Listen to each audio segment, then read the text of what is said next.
Shadow was nabbed in a torrid affair with a 12-year-old student. Active Grant, arrested in Los Angeles. Televangelist Jim Baker was convicted on all fraud and conspiracy counts. Pop star Michael Jackson admitted sharing Actor a bed with Russell his Crowe teenage arrested boy. for throwing Spears' ongoing scandal over her children, drug use, and other tabloid matters is raising questions about Mel her state of Gibson's mind. arrest for driving under the influence was followed by an abusive verbal Don Lammers outburst. has made fun of Irish, Jews, Italians, and other ethnicities. Governor Elliot Spitzer of New York Children's apologized to TV his host family Pee Wee and the Herman, public after charged being with linked to a indecent prostitution exposure. ring. Televangelist Jim Baker was convicted All of the all drugs fraud in and Baker's conspiracy body, which were counts. discovered in nearby prescription bottles, were legally obtained from two physicians. It's really bizarre to me when someone does something so stupid. I don't get it. I don't get it. I don't get it.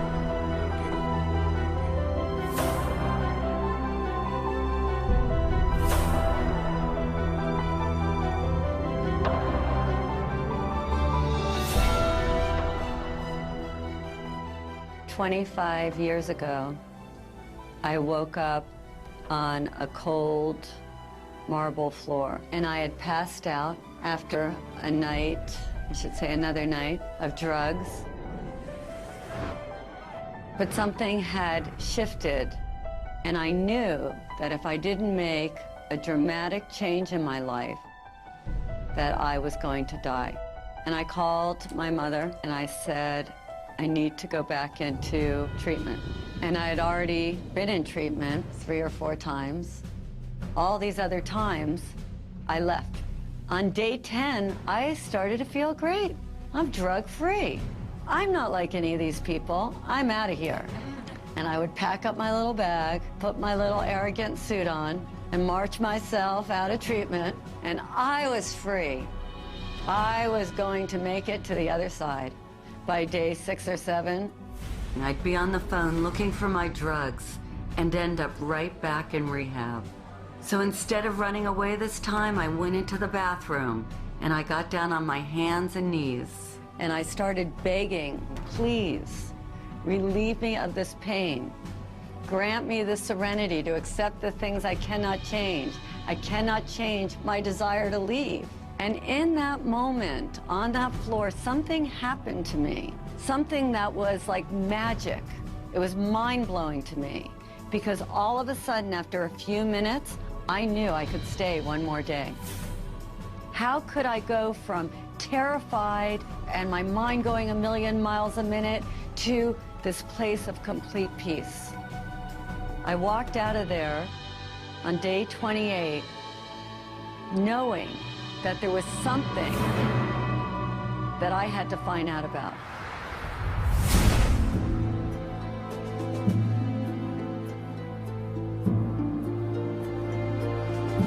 The shadow is dark, it's secretive, it can be dangerous. Shadow is everything that we don't want other people to see. Things we hide, things that we lie about, not only to others, but to ourselves. And they are the sort of monsters that come out of the caves in the middle of the night. It is that dark, intrinsic side of us that each and every one of us tries to hide. Because we've been told from such an early age that these are not acceptable components of who we are. To have one aspect of the soul, you have to experience the other aspect of the soul to counterbalance it. Hello, darkness, my old friend. I come to talk to you again. Chad, they were talking about the shadow. The only time you don't have a shadow is if you're standing in the darkness.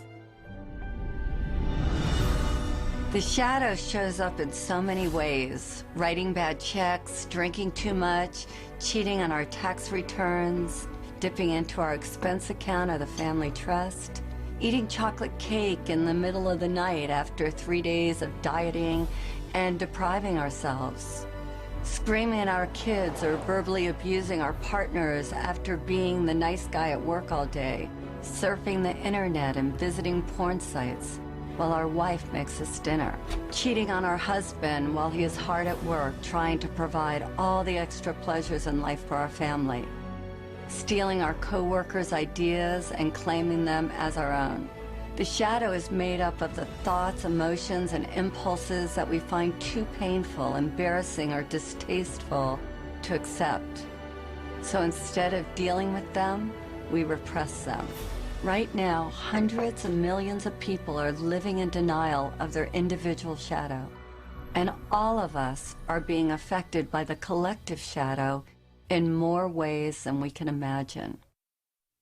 The collective shadow manifests as evil, as war, as terrorism, as social injustice, as radical inequities in our economic status. You know, right now we have 50% of the world living on less than $2 a day, 20% of the world living on less than $1 a day. We are totally in denial of the fact that this is also a manifestation of our collective shadow. Why?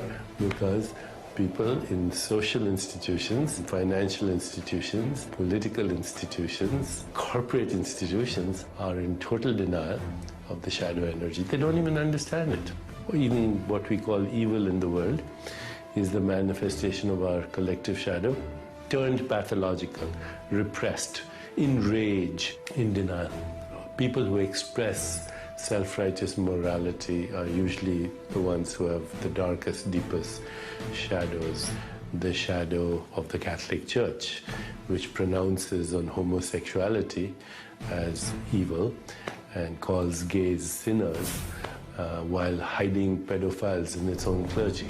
These are all expressions of the shadow. The entire trajectory of human history at this point is like the Titanic. It is headed for an iceberg.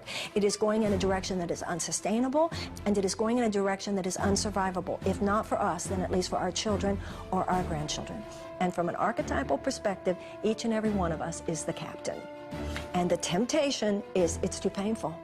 The temptation is to just distract ourselves. The temptation is to pretend it's not happening. Or the temptation is to go into cynicism. Or the temptation is to just go into anger and indulge that and not do anything. And each and every one of us are challenged at this point.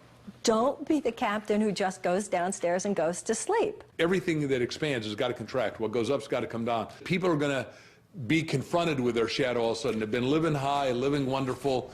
Everything's been exorbitantly exuding, and now suddenly there's going to be a contractive phase. And if you haven't met yourself, if you haven't done your self-work, if you haven't been on the inside and done some exploration and cleaned up, you know, cleaned your house and detoxed it, you're going to be in trouble.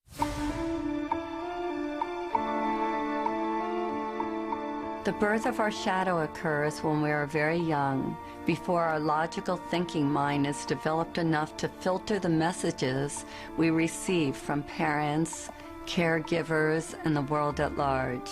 Even if we had the best of parents, we inevitably got shamed for displaying certain qualities and received the message that something about us was not okay, that something was wrong with us, or that we were bad.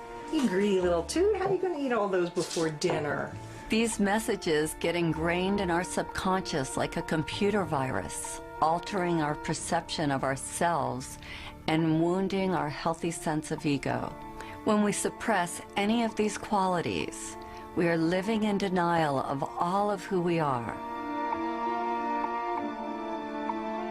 And of course, it's different based upon our environment. If you're raised in a family of blue-collar workers, and you declare that you want to play the piano or you want to become an artist, that artistic quality will be negatively received, and you may end up having to suppress that. On the other hand, if you're raised in a family of artists and intellectuals and you declare that you want to start working on construction or you want to be really athletic, that may also be perceived of as negative.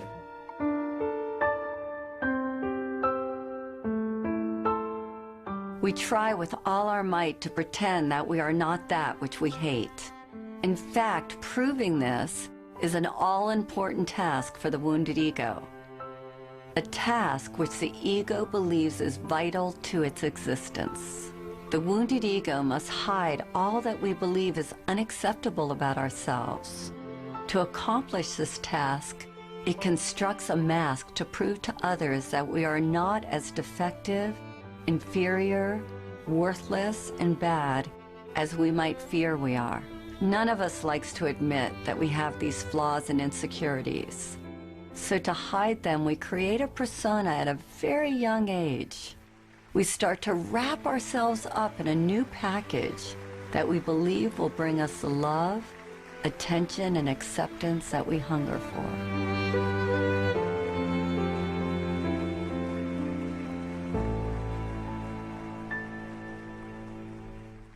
We create personas so that we can belong.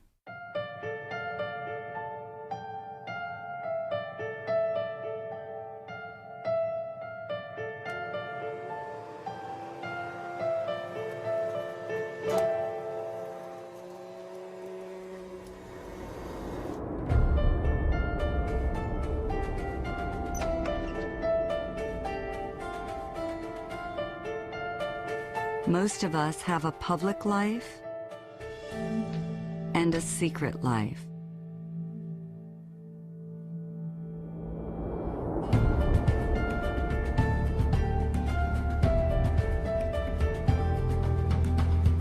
We work hard to feel good about ourselves, and a moment later, we do something to sabotage those good feelings.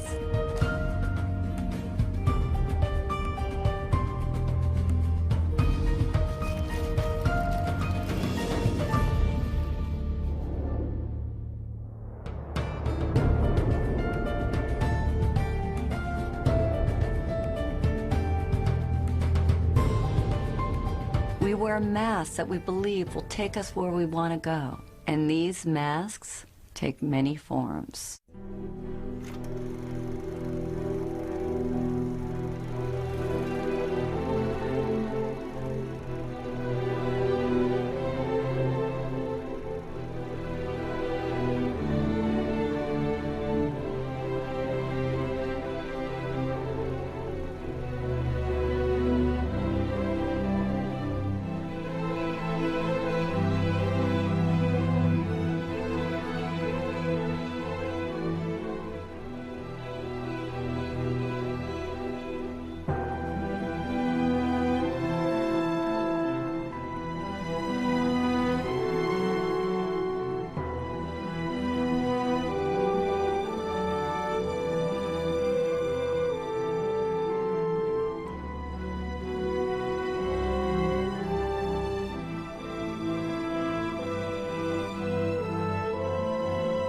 Which one do you wear?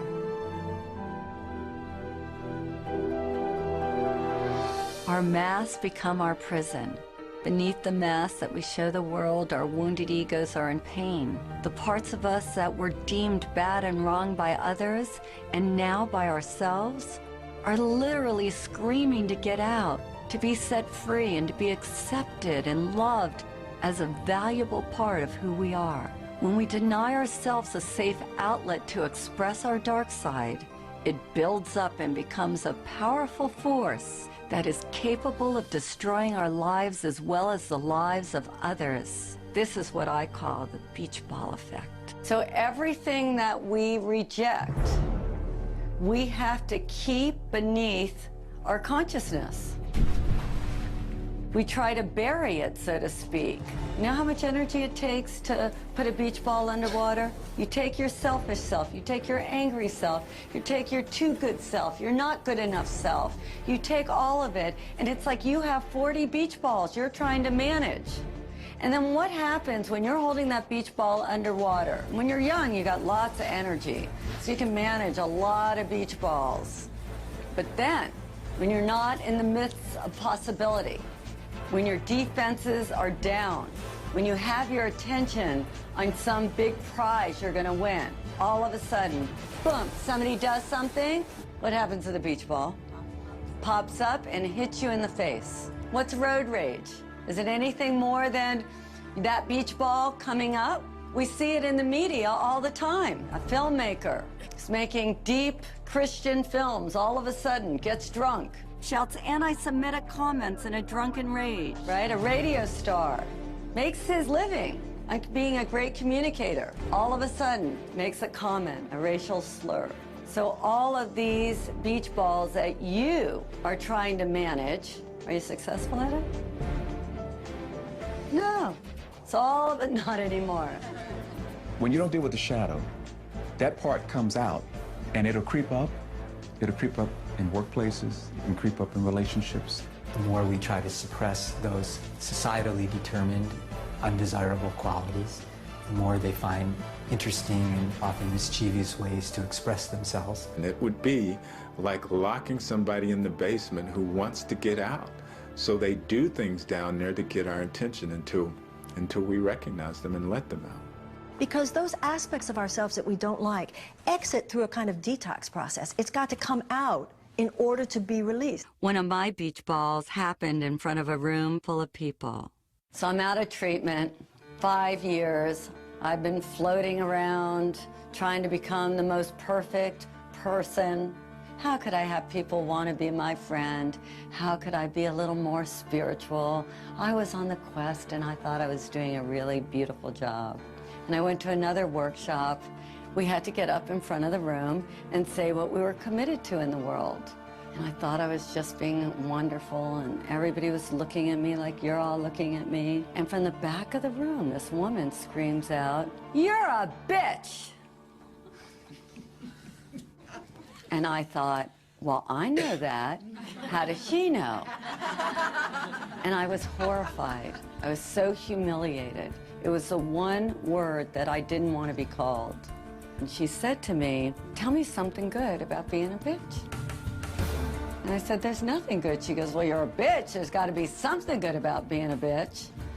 And all I could think of was all the ways that that part of me had hurt me. And at the time, I was a retailer.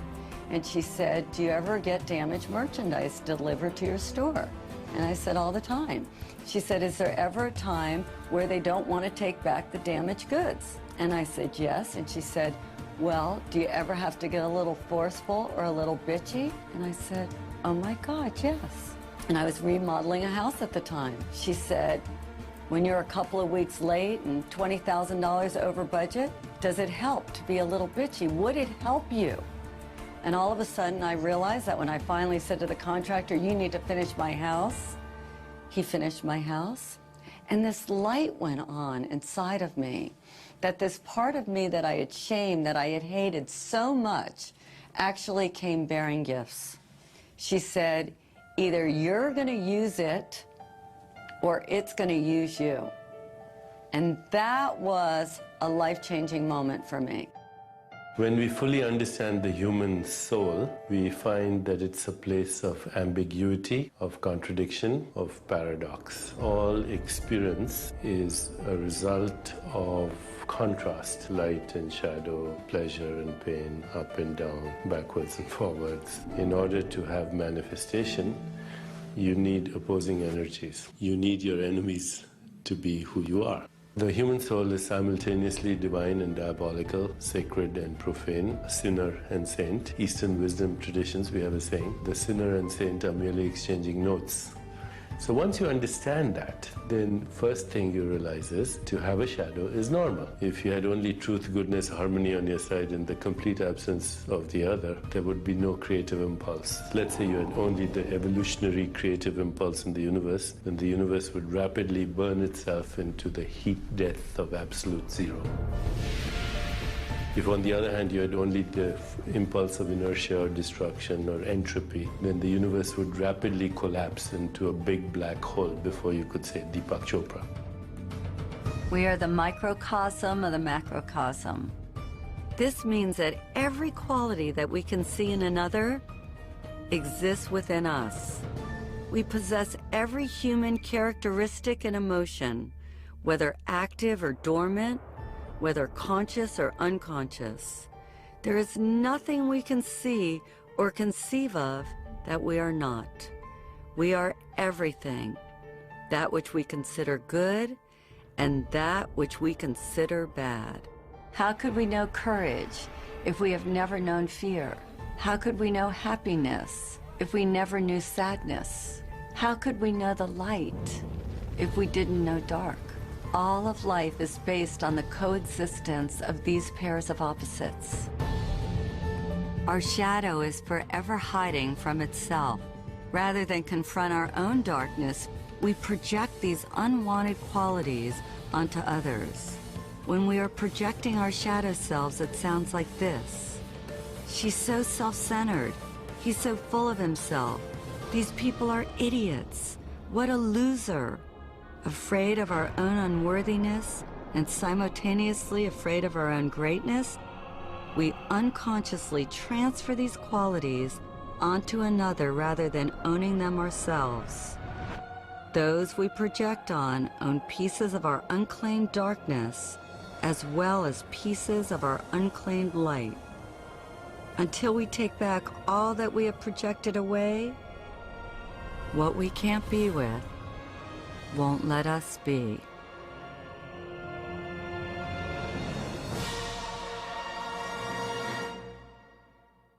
One of the most frequently asked questions I get is, how do you know if you're projecting?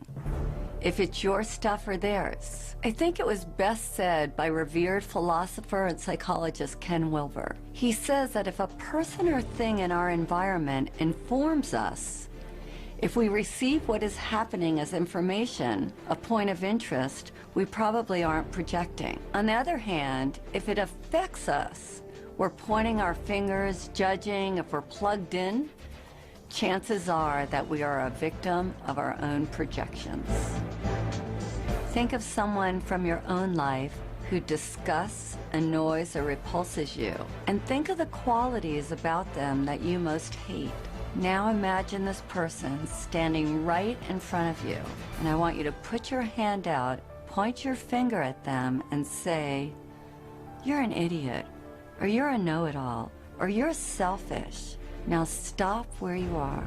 Keep your finger pointing at them, and now notice that one finger is pointing at them, and where are the other 3 fingers pointing?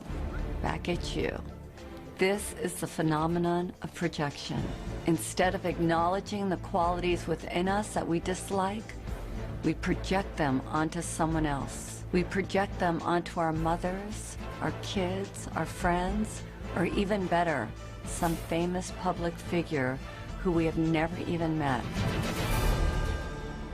If I asked each of you what you love about these people, you would each have a different response.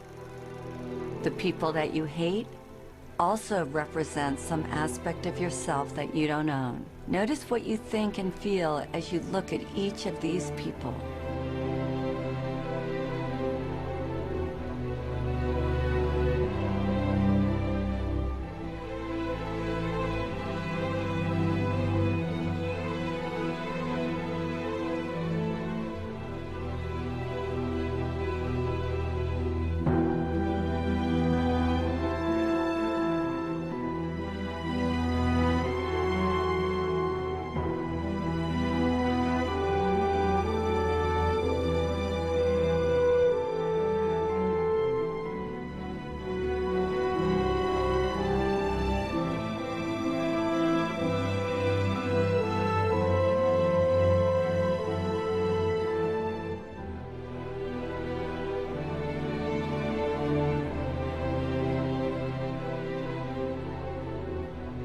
Whatever we judge or condemn in another is ultimately a disowned or rejected part of ourselves.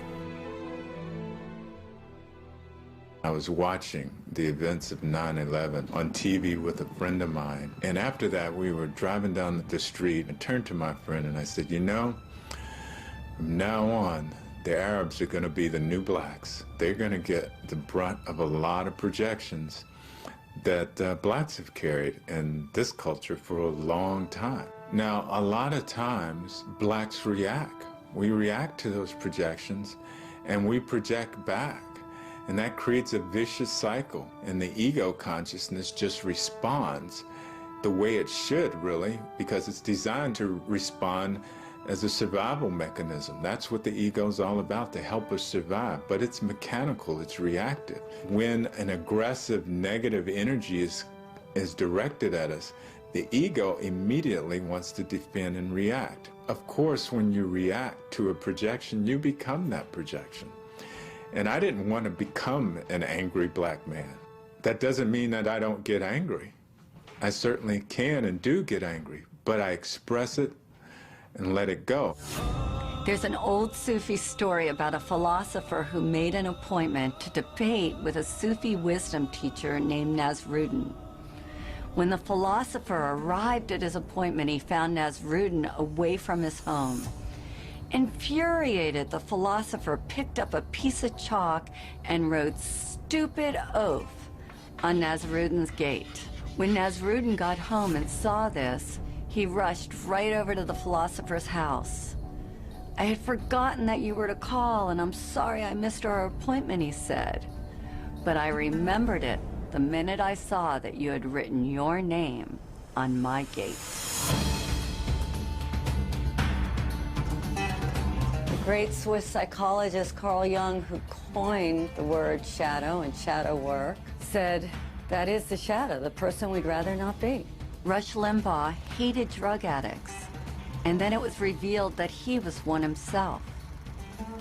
Reverend Ted Haggard railed against homosexuals and was later caught in a drug and male prostitute scandal. A powerful example of projection at play is that of the ex-governor of New York, Eliot Spitzer. As a public official, Spitzer worked tirelessly to rid the streets of prostitution rings. Ultimately, he wound up getting busted for having a relationship with a call girl, which ruined his reputation and his political future. If we look at this through the eyes of the shadow, I would suggest that sometime long ago, probably as a young man, he had the impulse to sleep with a hooker. Since this wasn't politically or socially acceptable, he buried this impulse deep inside, only to be brought down by this very unconscious urge. It's fascinating to see that he tried to destroy the temptation in the outer world because unconsciously he knew that the real danger lurked in his inner world. This is why we want to deal with the shadow. Rather than trying to convince you that you're not all those negative things and encouraging you to think a good thought, shadow work urges you to get in there and to be with what you are resisting, because what you resist will persist. If you don't deal with your shadow, it will deal with you.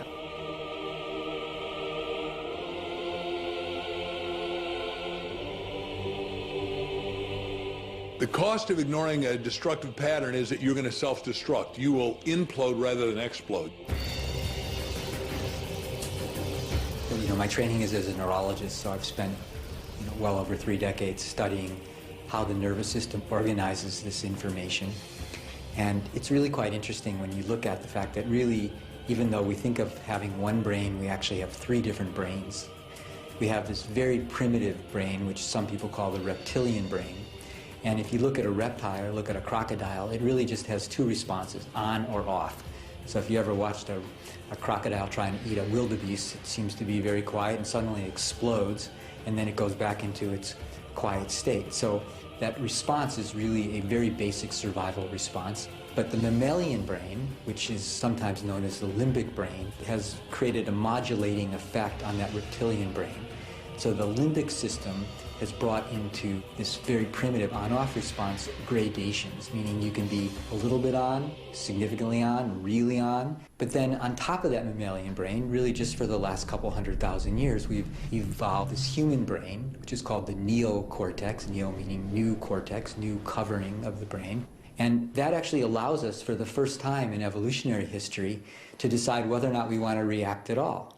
If we look at brain scans, we can actually see in a traumatized brain this part of the brain kind of shutting down, becoming dark. The part of the brain that is associated with emotions is that part, you might be familiar with the fight or flight or freeze response.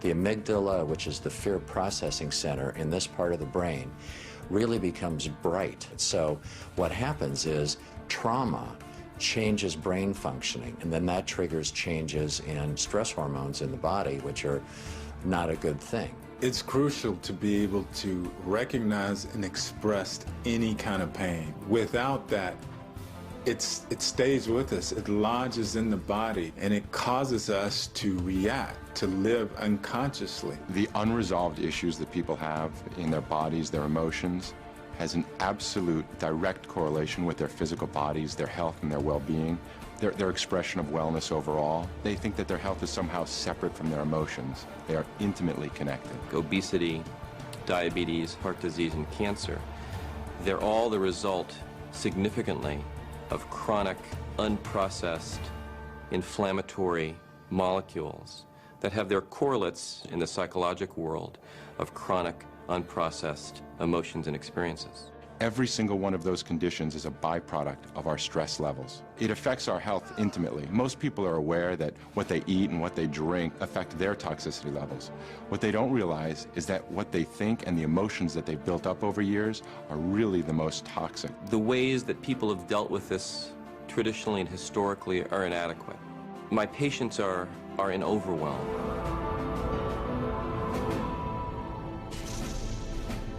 This is not New Age mumbo-jumbo. This is actually hard science. The science here now is indisputable, that thoughts, that emotions affect the organs of the body.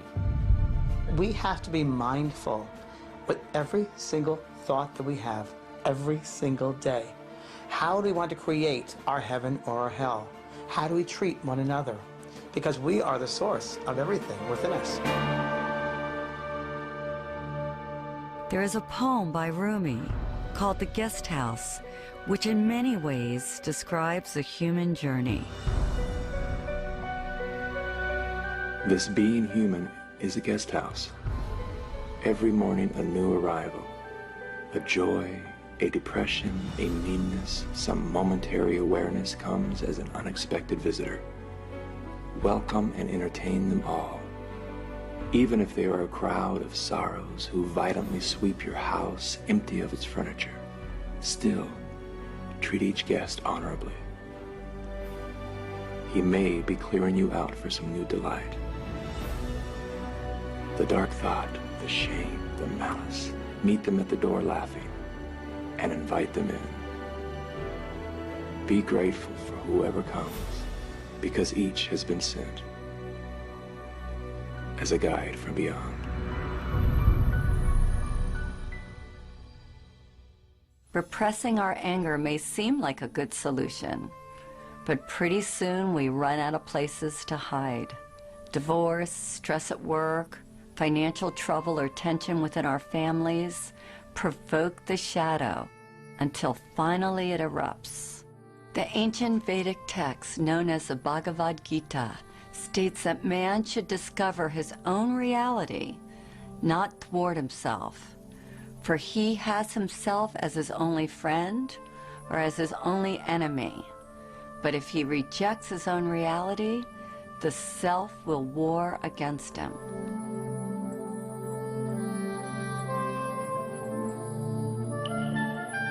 It's easy to love yourself when you wake up feeling strong and worthy and you have enough money in the bank and you feel great. But how do you love yourself when you feel broke or when you've been hurt or abused? And that sets up the conflict, which as we get older, those wonderful forces that we've locked up in our shadow are rattling the cages. And sometimes if we're distracted, they sneak out and we think, and the people around us think, what were we thinking? And the answer is we weren't thinking. When repressed, the shadow can look like this.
We have to resolve the undigested emotions that are buried in our bodies and lodged as stress in our minds. We have to unearth, own, and embrace the very parts of ourselves that have caused us the most pain. And the moment we do, the light of our awareness will begin the process of transforming them.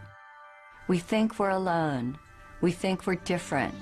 We feel isolated or abandoned. And then when we come together, we find out that we all go through traumas, that to be human is to be challenged, and that everyone has gone through some trauma. And if we're courageous, we see that there is gold to be mined in every experience.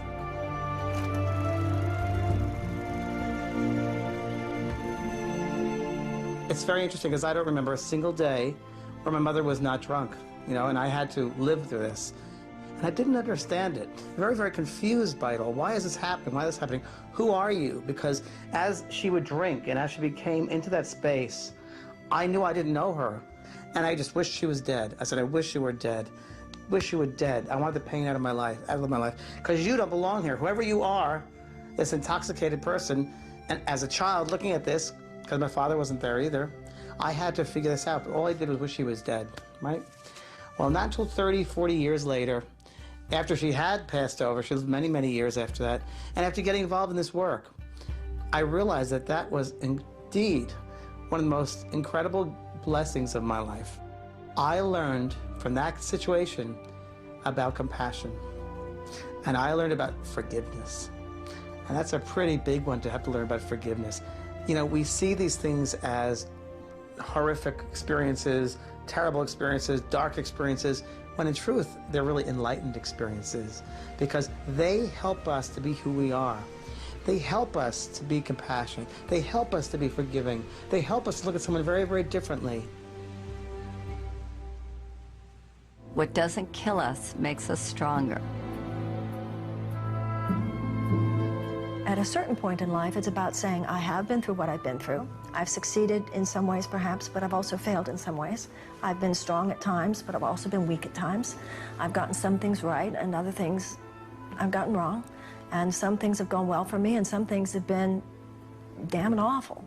The issue is, what am I going to do with all of that? You know, two people can go through the exact same situation on an external level, but internally, they do two completely different things with it. That's why we read incredible stories about people who went through the Holocaust or people who were victims of genocide, and yet they survived. And yet they go on to live extraordinary lives. And then you meet other people who went through a fraction of that in terms of an internal trauma, but they stay stuck in it forever. We begin to ask ourselves, what am I getting from staying stuck there?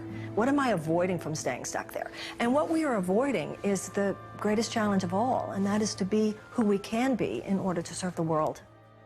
I asked a few people to share their own shadow stories. Some of them are complete, others are ongoing. All of them are portraits of a fearless commitment to transformation. Sui is like that beautiful combination of a miracle. That part of her that she deems so worthless and unlovable actually comes bearing the greatest gifts and makes her the shining light that she is today. The pain that I've been carrying throughout my life was the pain of believing that I was abandoned by my parents because I wasn't pure enough. I'm actually mixed in terms of, half Japanese, half Chinese. I was considered mixed and impure enough to be raised in Japan. My parents live in Japan and they left me with my grandparents in Malaysia. I just felt so abandoned and rejected. My father ended up getting a divorce from my mother. He remarried another Japanese woman, but nobody ever told me that when my father came back with his wife, that she's not my mother. I felt the immediate rejection, that they didn't want me in their lives, and that they would rather have, 2 dogs than have me with them. Because I have always discarded my Japanese identity in favor of my Malaysian Chinese identity. I felt like the country has betrayed me, and I used that pain to really put it into my work.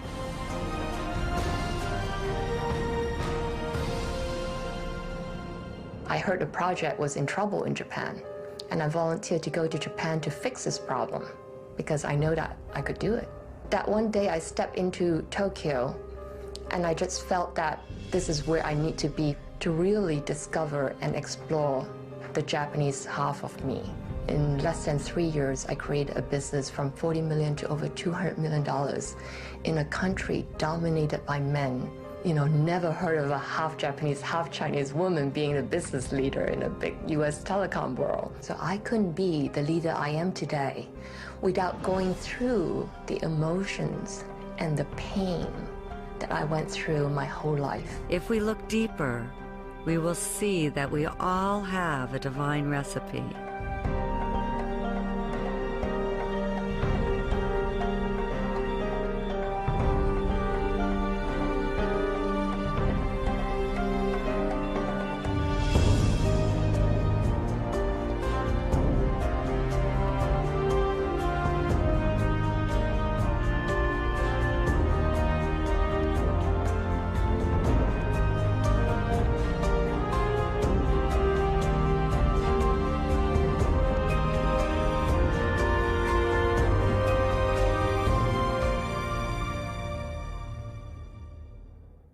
All of us have shame about things that have happened to us. We've all gone through difficult times. We address these issues so we can quiet our minds, heal our bodies, and get closer to our heart's desires. Hector had to let go of his macho persona to make peace with the one that he loved the most, which was his father. My father was your traditional Mexican man in the sense of working hard, wanting to get ahead, wanting to provide for his family. And as a young boy, I was looking for his love. I wanted his attention. The challenge was trying to figure out what was wrong with me, because obviously something's wrong with me.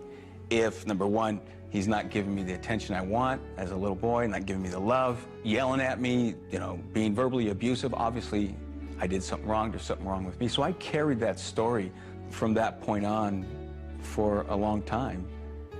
And I realized he probably wasn't going to do it the way I wanted. He probably wasn't going to tell me what I wanted when I was a little boy. Mi hijo te quiero, te adoro, I love you, son. I did some personal growth work. I went inside, looked at the shame, the guilt, the pain. I went through that, I healed that. And I was able to have that forgiveness with my dad and let that go. I wasn't going to tell him I love you for him. I was going to tell him I love you for me. My dad passed on. And I'm really grateful that I listened to that inner voice that said, you know, go ahead and tell your dad that you love him. Do it for yourself. Dr. Edie Eger is one of the most beautiful, divine women on the planet today. And she survived the worst circumstances, something that most of us can't even ever imagine. May 22nd, 1944, when I arrived in Auschwitz, there was chaos. My father was separated from us, and my sister and I facing Dr. Mengele. I didn't know who he was until later. And he pointed to my mom to go to the left, and my sister and I to the right. I asked the inmate, when will I see my mother? And she pointed at the chimney, and fire was coming out of the chimney. And she said, you better talk about your mother in past tense, she's burning there. My sister and I hugged each other and said, the spirit never dies, the spirit never dies. I remember that so vividly, even today. In Auschwitz, we didn't know when we took a shower whether water is going to come out or gas. And then there were others who ran into the barbed wires, they got electrocuted. And that night, Dr. Mengele came to the barracks and wanted to be entertained. And my friends who knew that I was a very talented gymnast, and so they volunteered me, and I ended up dancing for Dr. Mengele. I closed my eyes, and the music was Tchaikovsky, and I was dancing in Budapest, the Romeo and Juliet. I completely dissociated, and we had choices. I chose to look at the guards, that they were more in prison than I was. I remember they took my blood about twice a week, and I asked, why are you taking my blood? And the man said, I'm taking your blood to aid the German soldiers so we can win the war. I said to myself, I was a pacifist, I was a ballerina, I bet with my blood you're never gonna win the war. So I created a part in me that I was able to still be in charge of and not allowing anything what happened externally to murder my spirit. I remember I said, if I survive today, then tomorrow I'll be free.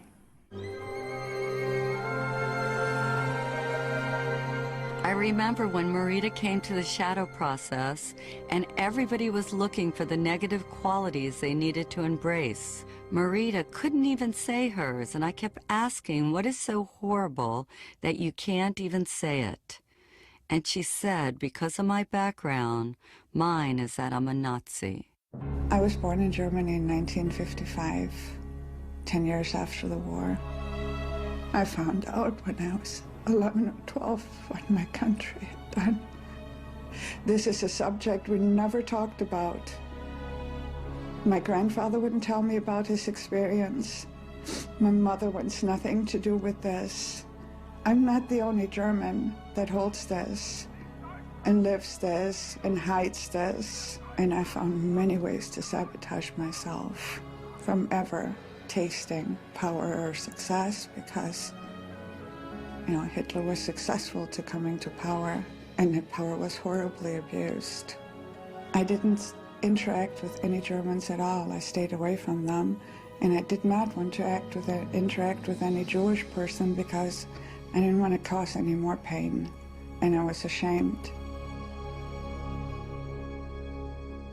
Samya was willing to shine light on the darkness and willing to take back her own projections for the good of all humanity. In 2006, when Israel bombed Lebanon, at the time I was trying to evacuate members of my family and try to bring them over to the US, and there were no news. You needed to figure out how to reach to them. I became so angry again because here is my family and the bombing. One day I was watching TV. I saw girls crying, little girls. I saw they were Lebanese girls.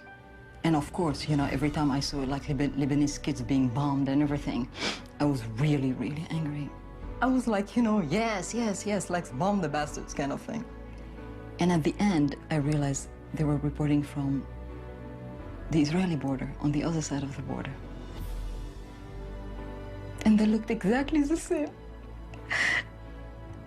as the Lebanese girl that were killed on the other side of the border. And I saw the pain. And that day I made a commitment to myself that I will no longer tolerate that kind of cruelty, irrespective of which side of the border it's happening. Now, I'm not saying that if you and I rise up to become the people that we are capable of being, that we will rid this planet of war in our lifetime. But I believe with all my heart, we will achieve enough this lifetime that humanity will go in that direction. It's embracing authentically who you are and not being ashamed of it. There's nothing to be ashamed of because everybody has a shadow. If somebody doesn't, they must be pathological. When I'm leading the shadow process, it feels like my own journey has come full circle. I've been very judgmental over the years. I was having some really dark dreams about you last night. They're all true. When we embrace our totality, we experience freedom. My heart feels as big as my body. It's no longer like little anymore. It's like, it's me. And embrace it with love. Love, because that's what we're here for, to give and receive love. Can't even believe that's you, Margaret. I figured out who you were. I remember. If I hadn't faced my darkness, I never would have found my light.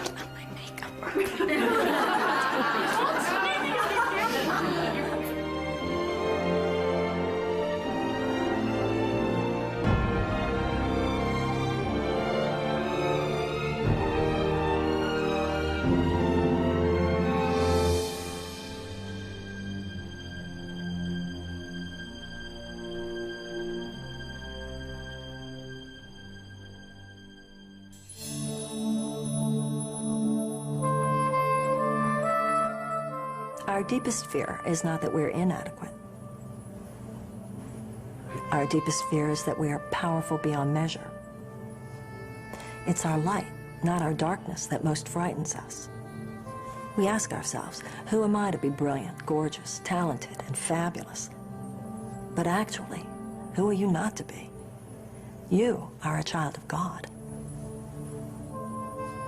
Your playing small doesn't serve the world.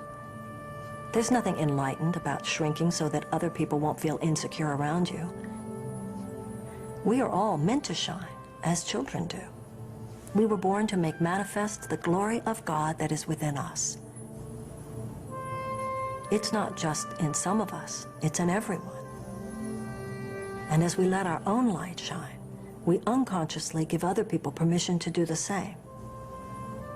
As we are liberated from our own fear, our presence automatically liberates others.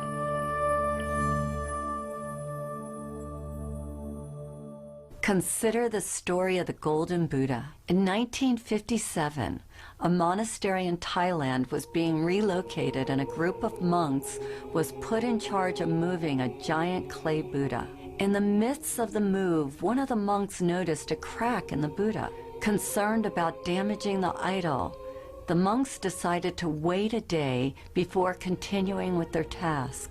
Later on, one of the monks came to check on the giant statue. He shined his flashlight over the entire Buddha, and when he reached the crack, he saw something reflected back at him. His curiosity aroused, the monk got a hammer and a chisel and began chipping away at the clay Buddha. As he knocked off piece after piece of clay, the Buddha got brighter and brighter. After hours of work, the monk looked up in amazement to see standing before him a huge solid gold Buddha. Historians believe the Buddha had been covered with clay by Thai monks several hundred years earlier before an attack by the Burmese army. They covered the Buddha to protect it. In the attack, all the monks were killed. So it wasn't until 1957 that the great treasure was discovered. Like the Buddha, our outer shell protects us from the world. Our real treasure is hidden within. We human beings unconsciously hide our inner gold under a layer of clay. All we need to do to uncover our gold is to have the courage to chip away at our outer shell, piece by piece.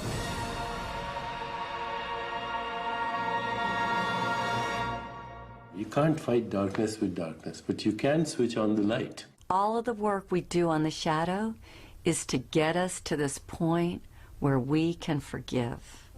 To do forgiveness, we put blindfolds on to make it safe for people to share their deepest secrets.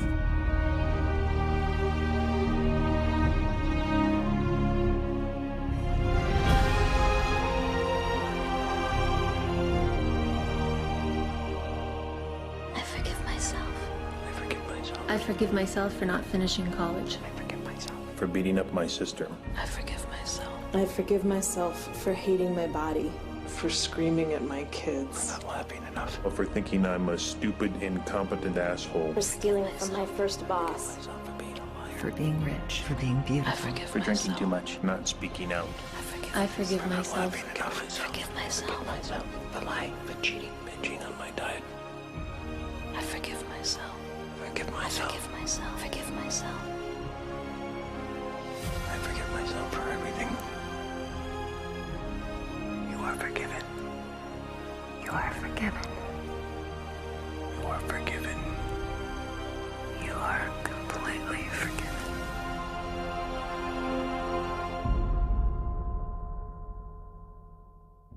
think a lot of people are very afraid of their shadow. They don't even want to consider that they have one. Brent is one of the holiest men that I know, and he is so spiritually evolved because he uses the pain of his past to be the greatest expression of himself today. This story really began for me when I was 9 years old, and I was attending a summer camp that was managed by an order of religious men. During that summer, I was molested by one of the religious men. I remember that experience being a beginning of a split for me, from myself. It happened a number of other times during that period of time I was at that camp. I was always afraid that that guy was going to come in the middle of the night. I even went so far as to borrow a knife from someone that I kept under the pillow. This is a 9-year-old kid. I remember I just felt like some part of me died at that time. I went on with my life, holding on to that secret, holding on to that shame of not really being connected with myself anymore.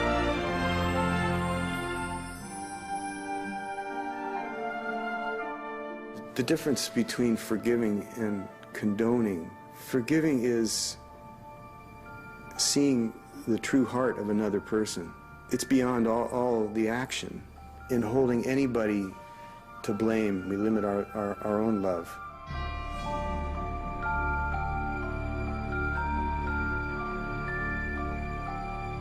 People need to know that they can get help, that they don't have to carry their shame alone, that they don't have to live in a secret, and that there are people that are holding the light for them, that are willing to see them as they are, through the shadow. It's the only way to see yourself, is to look at the light and the darkness, and to embrace it. I use that analogy of being like a drowning person, where someone's holding your head underwater, and at some point you realize that you have to be the one that fights your way back to the surface.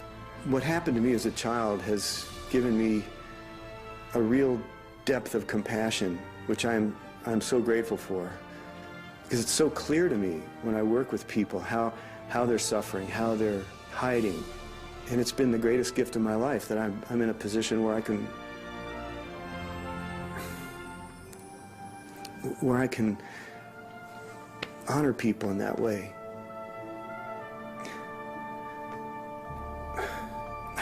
I'm just so grateful to be able to connect with people on that most vulnerable level, that deepest level of the soul. I regained my faith because I asked for it.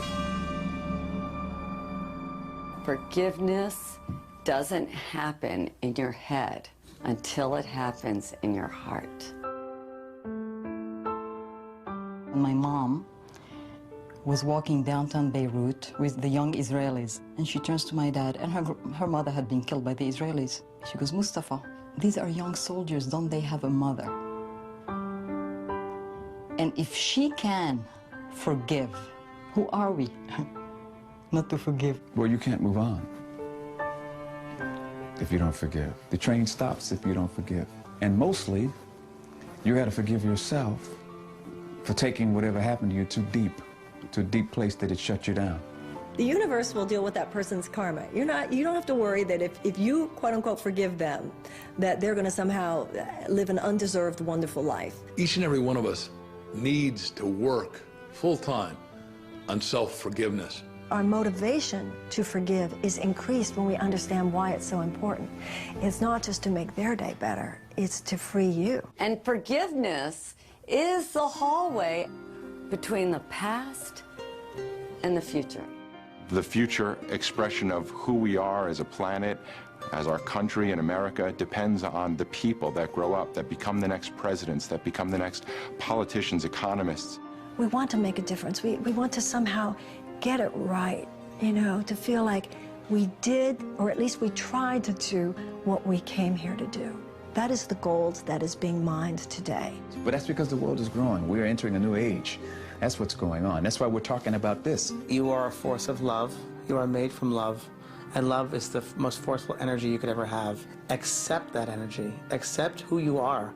Accept your inheritance, if you will. You're the total being of love, and don't waste a minute of it. I've come full circle, and this is the external of what was going on inside of me. It's how we are able to perceive everything in life as an opportunity for growth.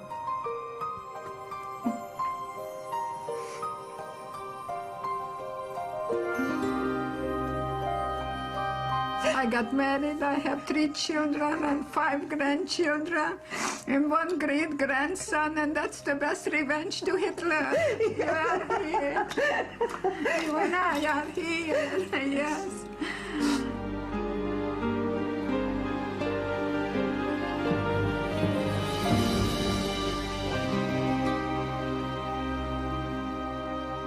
So if you want authentic peace of mind, creativity, kindness, compassion, joy, then you've got to understand your shadow and be okay with it. Celebrate it. If shadows could talk, they would tell us that we're as precious as 1,000,000 pounds of gold, that our brightest light can shine only when we've accepted our darkness, that there is wisdom in every wound, that there is a greater future waiting for us, that we are children of God and have a right to be here, that we were all created equal, that our pain is not personal, but belongs to every man and woman alive, that life is a magical journey of making peace with both our humanity and divinity. They would tell us that we deserve better, that we matter, that we are more than we ever dreamed possible, and that there's light at the end of the tunnel, that there is nobody in the world quite like you. What if you knew in every cell of your body that you were living a divine plan, a plan so important, so vital for the evolution of humankind? What if you knew that everything that was happening right now that doesn't fit your ego ideals is happening to support you in stepping out of the smallness of your darkest thought into the brilliance of your biggest dream? If you take this journey, I promise you that you're going to experience more love, more happiness than you've ever had before.